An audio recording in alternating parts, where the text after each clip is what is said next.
Hello, this is Patrick at OneCNC West, and what we're going to do in this training video is continue to apply toolpath to our part using OneCNC Mill Expert. Why don't we take a look at drilling this 5/8 diameter hole? We can use this wireframe geometry we created earlier to help identify the hole location. Let's head over to the Command Manager, select our stock toolpaths, and from there we're going to select Drill Single. Now at this point, OneCNC wants us to define how we're going to select the hole location. Let's use Arc Center.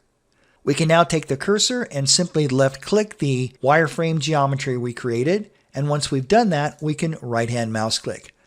Let's click Finish, and in the very first dialog box, this is where we can define a tool. This is going to be in turret position number 7. For the RPM, I'm going to leave that at 3400. For the feed rate, I'm going to change that to 20 inches a minute. That looks good.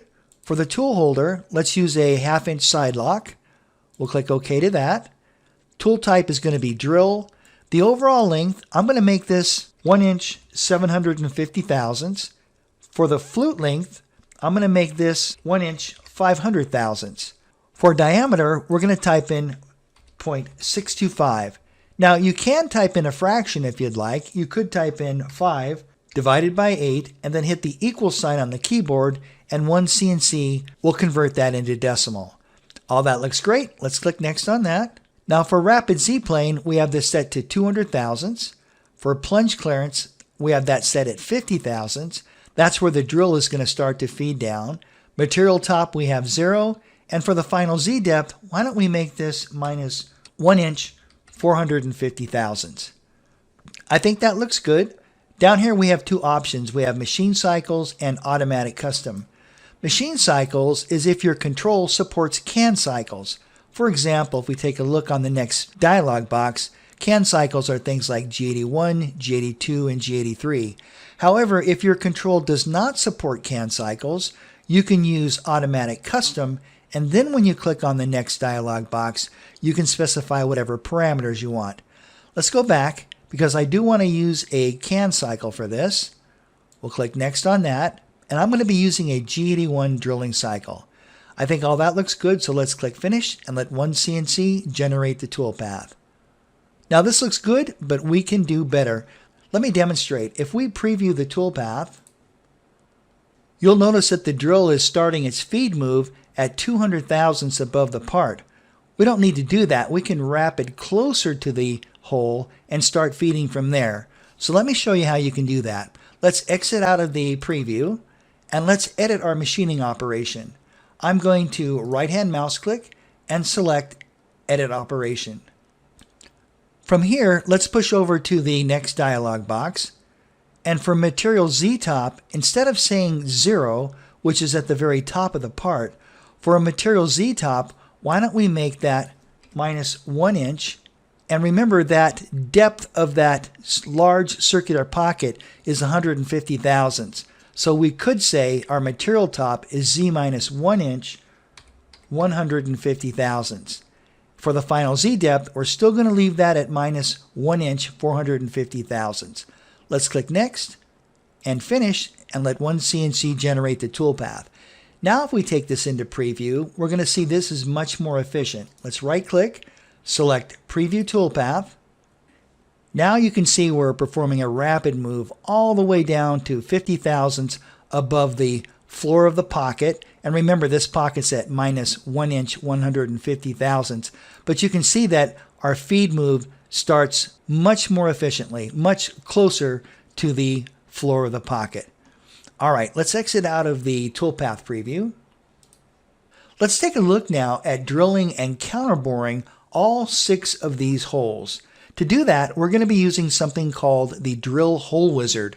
Now, the difference between the Hole Wizard and Drill Single is that Drill Single only allows you to provide one hole operation for all of the holes you've selected, whereas the Drill Hole Wizard allows you to provide multiple hole operations to the holes you've selected. Now before we do this, before we use our Hole Wizard, we need to create some wireframe geometry. So I'm going to first make sure that within my layer browser, I have our part layer selected and activated. You can see that it is. And then we're going to head over to the command manager. And from there, we're going to select our model tools. Let's use this option called extract an edge. I'm going to zoom in just a little bit. And all I'm going to do is left click the diameter of all 6 of the holes. Now I'm not digitizing the counterbore. I'm digitizing the actual drill diameter itself. And when we're finished, we can right-hand mouse click. Now, we no longer need the solid model, so we can hide that by first selecting the solid model, by hitting the letter S on the keyboard and left clicking, and then after we do that, we can blank or hide the solid model by hitting the letter B on the keyboard. And by the way, the blank tool is also up here as well. Okay? Now, with just the wireframe geometry, when we perform the hole wizard, only the wireframe geometry will be interrogated and not the solid model. All right, so I'm going to zoom out just a little bit and I'm going to pan the drawing to the left. And now let's head back over into the command manager and select our stock toolpaths.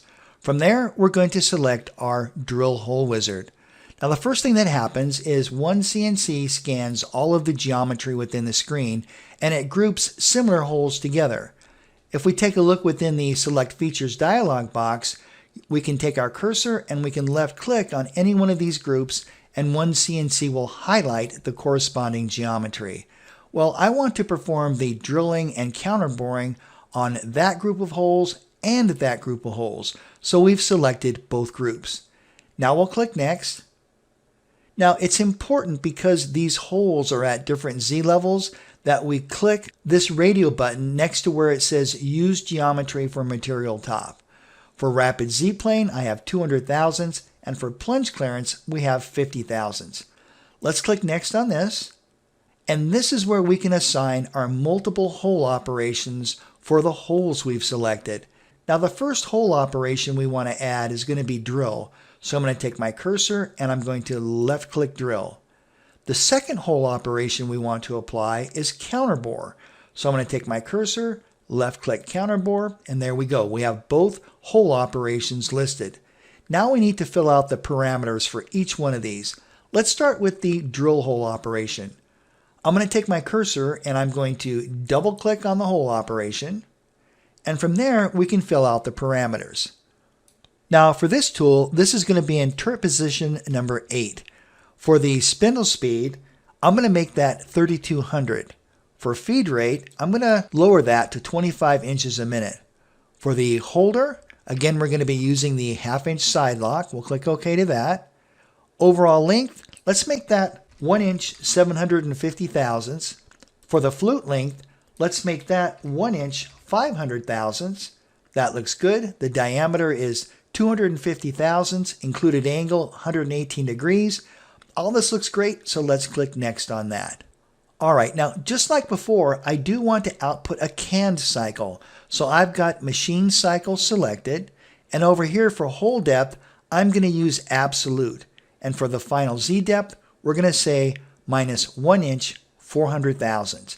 I also have this option called drill through checked, and what that will do is it will look at the included angle of the drill, and it will ensure that the very tip of the drill goes past this final Z depth of minus 1 inch 400 thousandths.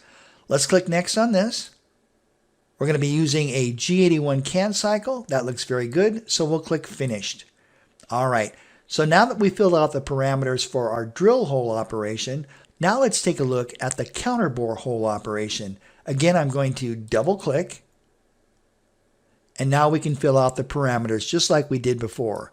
This is going to be in turret position number 8. Spindle speed 4500, feed rate at 35 inches a minute, plunge rate looks fine.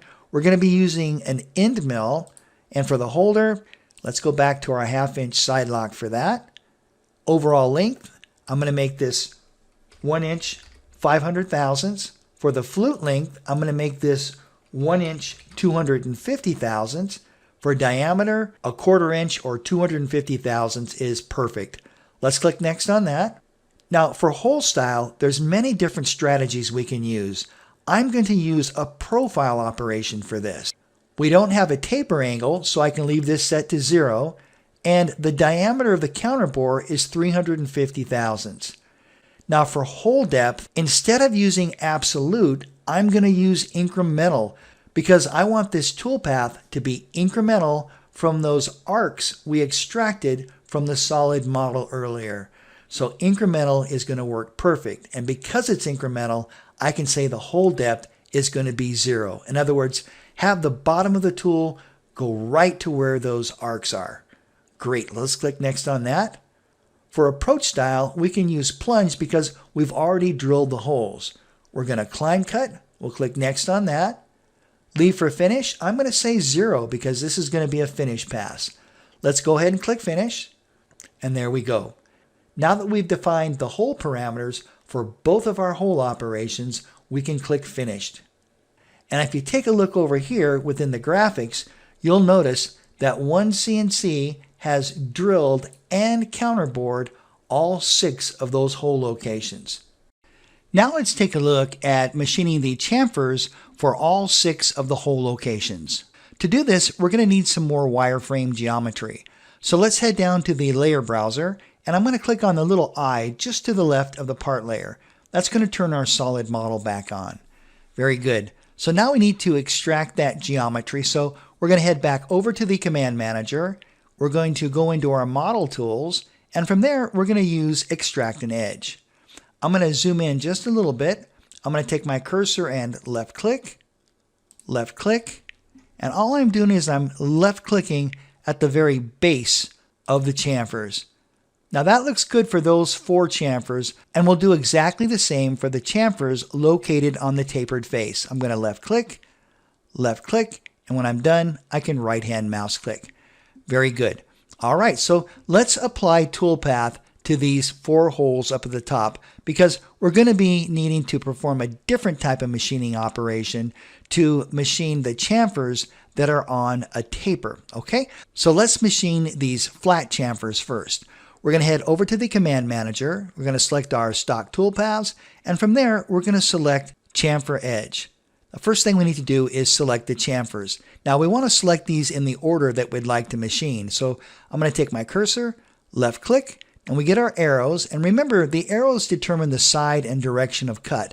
I want to climb cut on the inside, so I'm going to select that arrow with the left click and then hit the F3 key on the keyboard. And I'm just repeating the exact same process on all 4 of these holes. Very good. So we're going to left click the arrow, hit the F3, and when we're done, we can right hand mouse click. All right, so here's our dialog box, and just like with the rest of the machining operations, we need to define a tool first. This is going to be in turret position number 9. Very good. For spindle speed, I'm going to make this 3900. For the feed rate, I'm going to make this 25 inches a minute.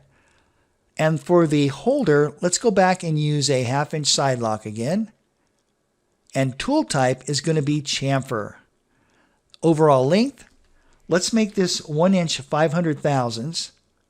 For flute length, let's put in, how about 1/2 inch for that? The diameter of the tool is going to be 1/2 inch. And for tip diameter, you could put in 0 for that, but more realistically, you'd want to put something in like 10 or 20 thousandths for that. For taper angle, I'm going to type in 45 degrees. And remember, the taper angle is measured from the horizon. So if we were to measure the angle between the horizon and the very edge of the chamfer, that would be 45 degrees. Very good. Let's click next on that. Our rapid plane looks good at 200 thousandths. Our plunge clearance looks good at 50 thousandths. We'll click next on that. And now for geometry position, this is extremely important. Remember how we're selecting geometry at the very base of the chamfer. That's represented by the number 2 here. So for geometry position, we want to make sure we have 2 selected. Now, we can either specify the length or the width of the chamfer. The actual width of the chamfer is going to be 20 thousandths. So I'm going to type in 20 thousandths for that. That looks good, so we'll click next. And for the lead-in radius, I'm going to use 20 thousandths for this. And for lead-in angle, I'll use 90 degrees. Click the chevron to make our exit equal our entry values and click finish. And there we go. We've now successfully applied a chamfer operation to all 4 of our holes. Now let's take a look at chamfering those holes that are located on the taper. Now the chamfer edge machining operation only works on geometry that's perfectly flat. We're going to need to use a different machining operation to machine the chamfers that are located on this tapered face.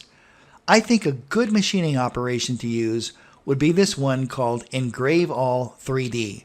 What this will do is this will take the chamfer tool and drive the very tip of the chamfer tool on the wireframe geometry. Having said that, I think we should create some offset geometry for the toolpath, and let me explain why. Let's quickly edit our previous machining operation. I'm going to right-hand mouse click and select Edit Operation, and I'm only doing this to explain why I think we need to create some offset geometry. Let's click Next. Can you see how the very tip of the chamfer tool is not riding right on the very base of the chamfer? There's an offset here. So what we're going to do is we're going to create some offset geometry. In fact, we'll probably offset at 20 thousandths in X and Y and then drop it down in Z 20 thousandths. All right, so let's do that. First, I'm going to change the color so we can see the geometry a little bit better. I'm going to use this green color, and I'll probably increase the thickness a little bit as well. I think that looks good. All right, let's head over to the Command Manager and let's go into our Shape Tools. From there, we're going to use Advanced Offset. Now for the offset, let's use 20 thousandths.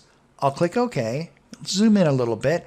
I'm going to left-click that wireframe geometry, and the arrows determine the side where you want the new offset geometry to be located. I want that to be on the inside, so I'm going to left-click, and then I'm going to hit the F3 key on the keyboard to select the rest of the geometry.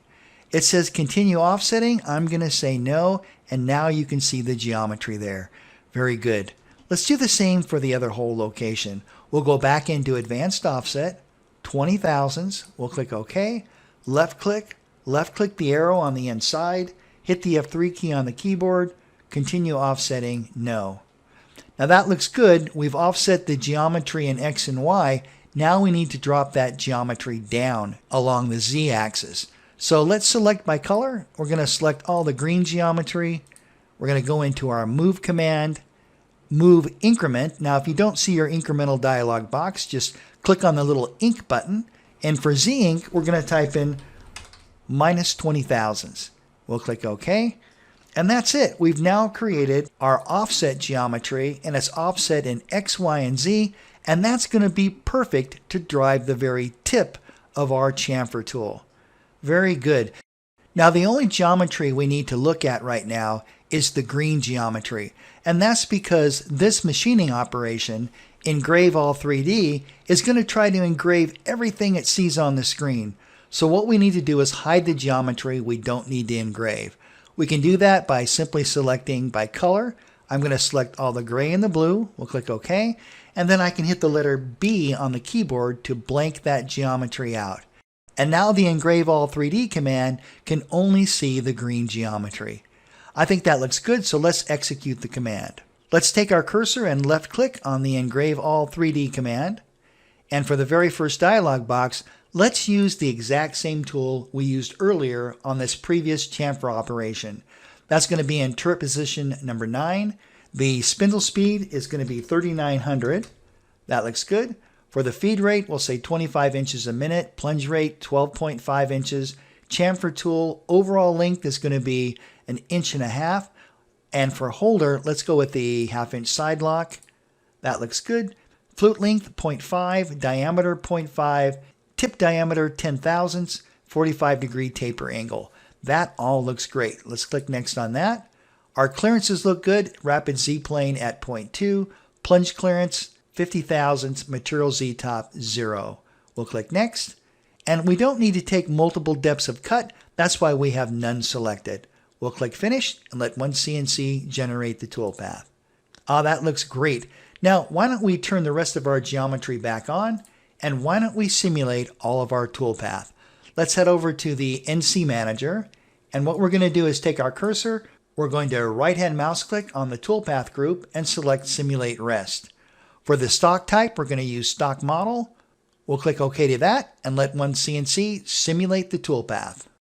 All right, so I've got the simulation speed turned up really fast here, but you can see all of the tools are performing the tool paths exactly as we wanted, and we can see our final result. All right, that's it for this video. Thank you so much for watching, and I look forward to seeing you in the next video.